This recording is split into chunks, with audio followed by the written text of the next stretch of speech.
ஸ்ரீ குருவாயூரப்பன் திருவடிகளே சரணம். இன்னைக்கு நாம் இந்த தசகத்தோட 9வது ஸ்லோகத்தை பார்க்கலாம். முதல்ல வார்த்தைகளை பிரித்து சொல்லலாம், பிறகு ஒவ்வொரு வரியும் சேர்த்து சொல்லலாம்.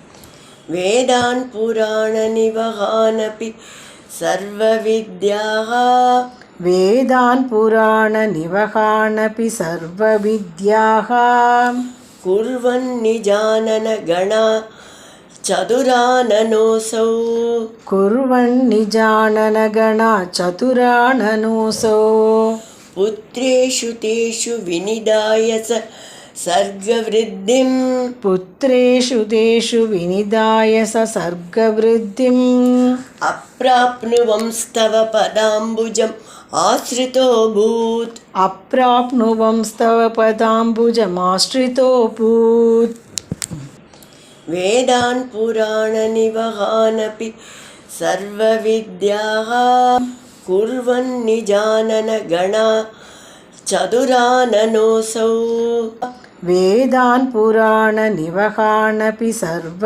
வித்யாக குர்வன் நிஜானன கணா சதுரானனோசௌ புத்ரேஷு தேஷு வினிதாய சர்கவ்ருத்திம் அப்ராப்னுவம்ஸ்தவ பதாம்புஜம் ஆஸ்ரிதோபூத் புத்ரேஷு தேஷு வினிதாய சர்கவ்ருத்திம் அப்ராப்னுவம்ஸ்தவ பதாம்புஜமாஸ்ரிதோபூத். இப்போ நாம் இந்த ஸ்லோகத்தோட வார்த்தைகளை பிரித்து அர்த்தங்களை பார்க்கலாம். இந்த ஸ்லோகத்தில் பட்டத்ரிகள் அடுத்தபடியாக பிரம்மா என்ன செய்கிறார் என்பதை பற்றி கூறுகிறார். ச அசௌ சதுரானனக, நான்முகராகிய அந்த பிரம்மதேவன், வேதான் வேதங்களையும், புராண நிவகான், நிவகான்னா கூட்டம் நிறைய, புராணங்களின் கூட்டங்களையும், ஏன்னா 18 புராணம் இருக்குல்ல, சர்வ வித்யாகா பல பல வித்யைகளையும், நிஜானன கணாத் தன் எல்லா முகங்களிலிருந்தும் குர்வன் தோற்றுவித்தார், தேஷு புத்ரேஷு தன் புத்திரர்களுக்கு அவற்றை வினிதாய சொல்லிக் கொடுத்து ஒப்படைத்தார். ஆனாலும் சர்கவ்ருத்திம் சிருஷ்டியில் அபிவிருத்தி அப்ராப்னுவன் ஏற்படவில்லை. அதனால் கவலை கொண்டு தவ பதாம்புஜம் ஆஸ்ரிதோபூத் உங்கள் பாத கமலங்களையே சரணமடைந்தார். இப்போ இந்த ஸ்லோகத்தை முழுவதுமாக பாராயணம் பண்ணி இதோட முழு அர்த்தத்தையும் பார்க்கலாம்.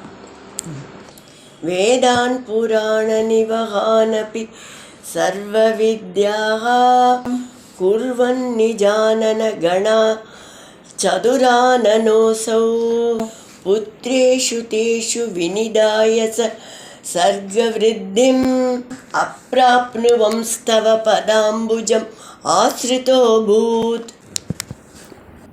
தன் உடலிலிருந்தே ரிஷிகளையெல்லாம் படைத்த பிறகு பிரம்மா என்ன செய்தார்? அதன் பிறகு நான்முகராகிய பிரம்மா வேதங்களையும் 18 புராணங்களையும் எல்லா வித்தியைகளையும், உதாரணமாக மருத்துவம், ஜோதிடம், கலைகள் எல்லாமே அவர்கிட்டேருந்து தான் வந்தது, போன்ற எல்லா வித்தியைகளையும் தோற்றுவித்தார்.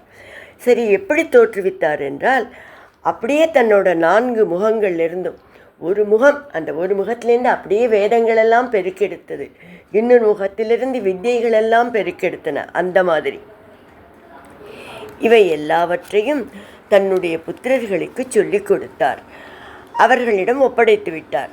அதுக்கப்புறம் அவர் பிரம்மா என்ன எதிர்பார்த்தார்? தன்னுடைய புத்திரர்கள் இதெல்லாம் படித்தாச்சு, இதற்கு பிறகு வம்சவிருத்தி செய்வார்கள் அப்படின்னு எதிர்பார்த்தார். ஆனால் இந்த உயர்ந்த விஷயங்களை எல்லாம் கற்றுக்கொண்ட மரீச்சி முதலான ரிஷிகள் பகவானை அடைவதே உயர்ந்த லட்சியம் என்று புரிந்து கொண்டு தவம் செய்வ போய்விட்டார்கள். ஆக மீண்டும் பழையபடியே சிருஷ்டி அபிவிருத்தி ஆகலை. அதனால் பிரம்மதேவர் உங்கள் பாதங்களையே சரணடைந்தார்.